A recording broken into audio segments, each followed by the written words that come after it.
At this conference, we've seen the release Au cours de cette conférence, nous avons assisté à la relève de frères fidèles et nous avons soutenu l'appel d'autres frères fidèles. Dans cette rotation, si familière dans l'Église, nous ne sommes pas rétrogradés lorsque nous sommes relevés, ni promus lorsque nous sommes appelés. On ne peut pas être promu ou rétrogradé dans le service du Seigneur. On ne peut qu'avancer ou reculer. Et cette différence dépend de la manière dont nous réagissons à nos relèves et à nos appels. J'ai un jour présidé à la relève d'un jeune président de pieux qui avait servi de manière exemplaire pendant 9 ans et qui se réjouissait de sa relève et du nouvel appel que sa femme et lui venaient de recevoir. Ils étaient appelés comme dirigeants de la garderie de leur paroisse. C'est uniquement dans cette église que cela semble être un appel tout aussi honorable. Au cours d'une conférence pour les femmes, Linda K. Burton, présidente générale de la Société de secours, a dit « Nous espérons instiller dans le cœur de chacune d'entre nous un plus grand désir de mieux comprendre la prêtrise. Ce besoin s'applique à nous tous, et je vais poursuivre ce but en vous parlant des clés et de l'autorité de la prêtrise. Ces sujets étant d'égale importance pour les hommes et les femmes, je suis heureux que ces réunions soient diffusées et publiées pour tous les membres de l'Église. Le pouvoir de la prêtrise nous bénit tous. Les clés de la prêtrise dirigent aussi bien les femmes que les hommes, et les ordonnances de la prêtrise et l'autorité de la prêtrise s'applique aussi bien aux hommes qu'aux femmes. Joseph F. Smith a décrit la prêtrise comme étant le pouvoir de Dieu délégué à l'homme par lequel il peut agir sur terre pour le salut de la famille humaine. D'autres dirigeants nous ont enseigné que la prêtrise est le pouvoir suprême ici-bas. C'est le pouvoir par lequel la terre a été créée. Les Écritures enseignent que cette même prêtrise qui était au commencement sera également à la fin du monde. Ainsi, la prêtrise est le pouvoir par lequel nous serons ressuscités et amenés à la vie éternelle. La compréhension que nous recherchons commence par une compréhension des clés de la prêtrise. Les clés de la prêtrise sont l'autorité que Dieu a donnée aux détenteurs de la prêtrise pour diriger, superviser et gouverner l'utilisation de sa prêtrise sur terre. Tout acte ou ordonnance accompli dans l'Église est accompli directement ou indirectement sous l'autorité d'une personne qui détient les clés pour cette fonction. Comme l'a expliqué M. Russell Ballard, les personnes qui détiennent les clés de la prêtrise permettent littéralement à toutes les personnes qui servent fidèlement sous leur direction d'exercer l'autorité de la prêtrise et d'avoir accès au pouvoir de la prêtrise. Dans le contrôle de l'exercice de l'autorité de la prêtrise, la fonction des clés de la prêtrise étend et limite tout à la fois. Elle étend en ce qu'elle permet à tous les enfants de Dieu de bénéficier de l'autorité et des bénédictions de la prêtrise. Elle limite en ce qu'elle désigne à qui sera donnée l'autorité de la prêtrise, qui détiendra ses offices et comment ses droits et ses pouvoirs seront conférés. Par exemple, une personne qui détient la prêtrise ne peut pas conférer son office ou son autorité à une autre personne, sauf si une personne qui détient les clés l'y autorise. Sans cette autorisation, l'ordination serait invalide. Cela explique pourquoi un détenteur de la prêtrise, quel que soit l'office, ne peut pas ordonner un membre de sa famille, ni bénir la Sainte Seine dans son propre foyer sans l'autorisation de la personne qui détient les clés appropriées. À l'exception de l'œuvre sacrée que les sœurs accomplissent dans le temple, sous la direction des clés détenues par le président du temple, que je décrirai ci-après, seule une personne qui détient un office de la prêtrise peut officier dans une ordonnance de la prêtrise. Et toutes les ordonnances autorisées de la prêtrise sont portées dans les registres de l'Église. Au final, toutes les clés de la prêtrise sont détenues par le Seigneur Jésus-Christ, dont c'est la prêtrise. C'est lui qui détermine les clés qui sont déléguées aux mortels et la manière dont ces clés sont utilisées. Nous sommes habitués à penser que toutes les clés de la prêtrise ont été conférées à Joseph Smith dans le temple de Kirtland. Mais l'Écriture nous dit que tout ce qui a été conféré, c'était les clés de cette dispensation. Il y a de nombreuses années, au cours d'une conférence générale, le président Kimball nous a rappelé qu'il existe d'autres clés de la prêtrise qui n'ont pas été données à l'homme sur terre, notamment les clés de la création et de la résurrection. La nature divine de la limitation mise sur l'exercice des clés de la prêtrise explique une différence essentielle entre les décisions en matière d'administration de l'Église et les décisions qui affectent la prêtrise. La première présidence et le conseil de la première présidence et du collège des 12, qui président l'Église, ont reçu le pouvoir de prendre beaucoup de décisions qui affectent les règles et les modalités de l'Église, dans des domaines tels que l'emplacement des bâtiments de l'Église et l'âge requis pour le service missionnaire.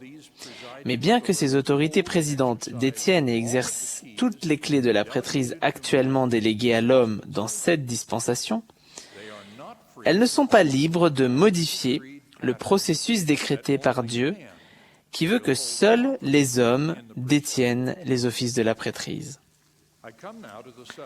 J'en viens maintenant au sujet de l'autorité de la prêtrise. Je commencerai par les 3 principes que je viens d'aborder. Premièrement, la prêtrise est le pouvoir de Dieu délégué à l'homme pour agir pour le salut de la famille humaine. Deuxièmement, l'autorité de la prêtrise est gouvernée par des détenteurs de la prêtrise qui détiennent les clés de la prêtrise. Et troisièmement, comme les Écritures déclarent que toutes les autres autorités et tous les autres offices de l'Église sont des annexes de cette prêtrise de Melchisédek, tout ce qui est fait sous la direction de ces clés de la prêtrise se fait avec l'autorité de la prêtrise. Comment cela s'applique-t-il aux femmes? Dans un discours adressé à la Société de secours, Joseph Fielding Smith, alors président du Collège des 12 apôtres, a dit « Bien que les sœurs n'aient pas reçu la prêtrise, qu'elle ne leur ait pas été conférée, cela ne signifie pas que le Seigneur ne leur a pas donné de l'autorité. Une personne peut recevoir de l'autorité, ou une sœur peut en recevoir, pour accomplir certaines choses dans l'Église qui ont force de loi et sont absolument nécessaires pour notre salut, comme l'œuvre que nos sœurs accomplissent dans la maison du Seigneur. Elles reçoivent l'autorité de faire des choses grandes et merveilleuses, sacrées pour le Seigneur, et qui lient tout autant que les bénédictions qui sont données par les hommes qui détiennent la prêtrise. Dans ce discours important, le président Smith redit et répète que les femmes ont reçu de l'autorité. Il a dit aux femmes, « Vous pouvez parler avec autorité, parce que le Seigneur a placé de l'autorité sur vous. » Il a également dit que la Société de secours a reçu le pouvoir et l'autorité de faire de nombreuses choses. L'œuvre que les sœurs accomplissent est accomplie par l'autorité divine. Fin de citation. Et bien sûr, l'œuvre accomplie dans l'Église par les hommes et les femmes dans le temple, dans les paroisses ou les branches, est accomplie sous la direction de ceux qui détiennent les clés de la prêtrise.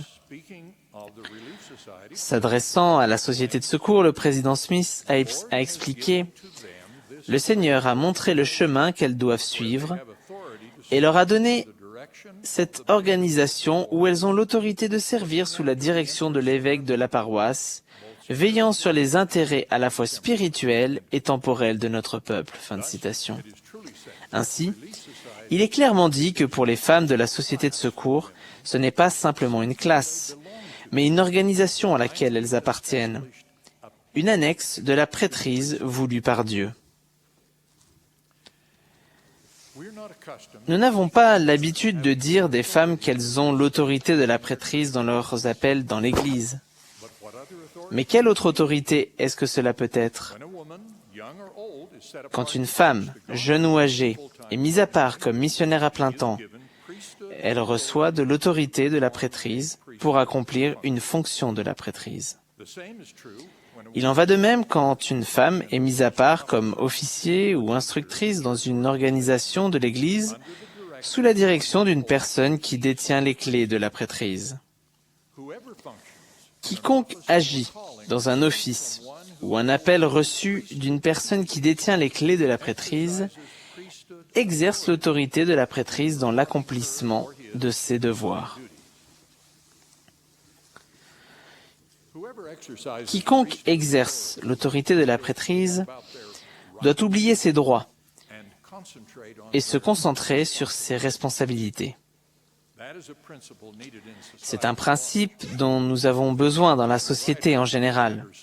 Le célèbre écrivain russe, Alexandre Solzhenitsyn, a dit « Il est temps que dans l'Ouest, on défende moins les droits de l'homme que les obligations de l'homme. » Les saints des derniers jours sont les premiers à reconnaître que les qualifications pour l'exaltation ne sont pas une affaire de revendication de droits, mais d'accomplissement de responsabilités. Le Seigneur a décidé que seuls les hommes seraient ordonnés aux offices de la prêtrise. Mais comme plusieurs dirigeants de l'Église l'ont souligné, les hommes ne sont pas la prêtrise. Les hommes détiennent la prêtrise, avec le devoir sacré de l'utiliser pour le bien de tous les enfants de Dieu.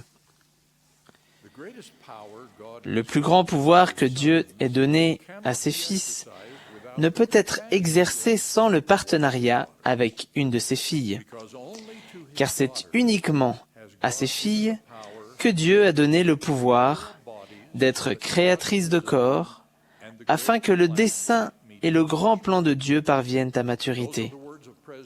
Ce sont les paroles de J. Reuben Clark.